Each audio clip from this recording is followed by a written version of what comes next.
You know that boss who makes you feel like you're crazy for questioning them? The one who plays people against each other like chess pieces while maintaining a perfect smile? Yeah, they're not just difficult. There's actually a name for what's happening, and once you see it, you can't unsee it. Let's talk about something most people don't want to admit exists in their workplace. The Dark Triad. It's actually 3 personality traits that psychology has been studying for decades: narcissism, Machiavellianism, and psychopathy. And here's the uncomfortable part. People with these traits don't just end up in leadership positions by accident. They often excel at getting there because the very things that make them toxic also make them look confident, decisive, and charismatic when you first meet them. We've been trained to see confidence as leadership. We mistake charm for competence. And by the time you realize what you're dealing with, you're already stuck reporting to someone who sees you as a tool, not a person. First up, the narcissist.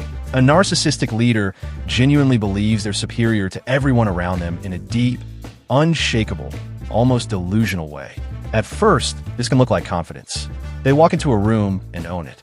They speak with authority. They make big promises and paint grand visions. But then you start working under them, and cracks appear. They take credit for your ideas without blinking.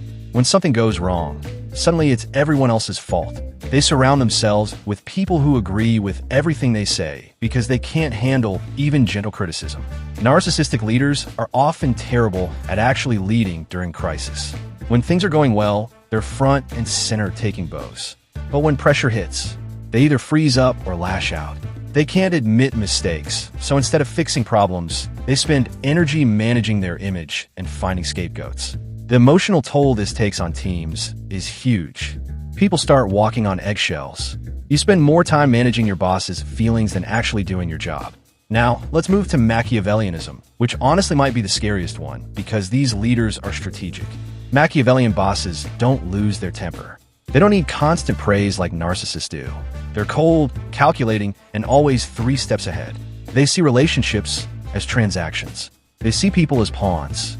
A Machiavellian leader will smile to your face and plot behind your back without losing a second of sleep. They create competition between team members on purpose because divided teams are easier to control. They're collecting information about you, your weaknesses, your ambitions, what buttons to push.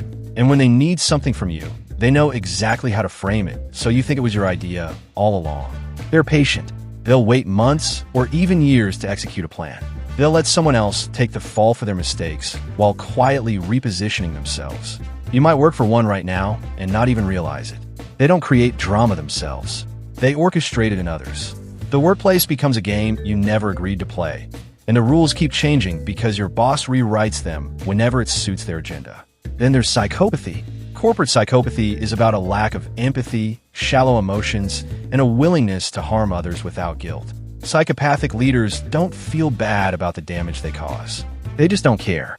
These are the bosses who will fire someone right before the holidays without a second thought. They're charming when they need to be, but it's surface level. There's no real warmth there. They mimic emotions they see in others because they know that's what's expected, but if you pay attention, something feels off. What makes psychopathic leaders particularly damaging is their risk-taking behavior. Because they don't feel anxiety or fear the way most people do, they'll make reckless decisions that put entire teams or companies at risk. And when their gambles fail, they move on. No remorse. No lesson learned. Working under someone like this is like being in an emotionally abusive relationship, except it's your job. Here's where all 3 of these traits come together in the worst possible way. Research shows that people with Dark Triad traits are overrepresented in leadership positions, not because they're better leaders. They're actually worse when you measure long-term team performance, employee well-being, and sustainable success. But they're better at getting promoted. They're better at interviews. They're better at managing up while managing down terribly.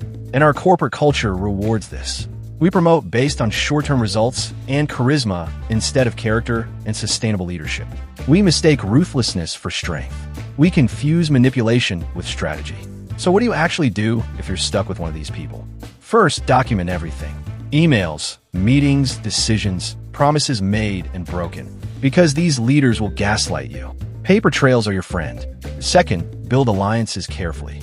Find the people who see what you see. You need witnesses and support because isolation is how toxic leaders maintain control. Third, manage up strategically. Give these leaders what they need from you while protecting your own boundaries and sanity. If your boss is a narcissist, frame your ideas in ways that make them feel smart. If they're Machiavellian, be professional but reveal nothing personal they could use against you. If they're psychopathic, document your work and cover yourself. And fourth, work on your exit strategy. Update your resume. Build your network. Save money if you can. Because the truth is, you can't fix these people. The goal isn't to become like them. The goal is to survive them while maintaining your own integrity and mental health. And then get out before they take any more from you than they already have. If you're in this situation, it's not your fault. These people are skilled at what they do. You're not weak for being affected by it. You're not stupid for not seeing it sooner. You're human, and they're counting on that. But now you know what to look for. The excessive need for admiration that never gets satisfied. The cold calculation behind seemingly friendly gestures. The complete lack of guilt when causing harm. And knowledge, uncomfortable as it is, gives you power. The best way to deal with a Dark Triad leader isn't managing them. It's avoiding them in the first place. Corporate success is rarely about hard work alone. Power moves through perception, timing, alliances, and control of information. The 50 Laws of Corporate Power exposes the unwritten rules that govern influence inside organizations, from boardrooms to everyday meetings. It explains how authority is signaled, how reputations are built or destroyed when no one is watching, and why visibility, silence, and timing matter more than effort. This is not a guide to office politics for attention seekers. It is a strategic manual for professionals who want to navigate power quietly, protect their value, and build long-term leverage without burning bridges. Those who understand how power actually works last longer than those who simply chase titles.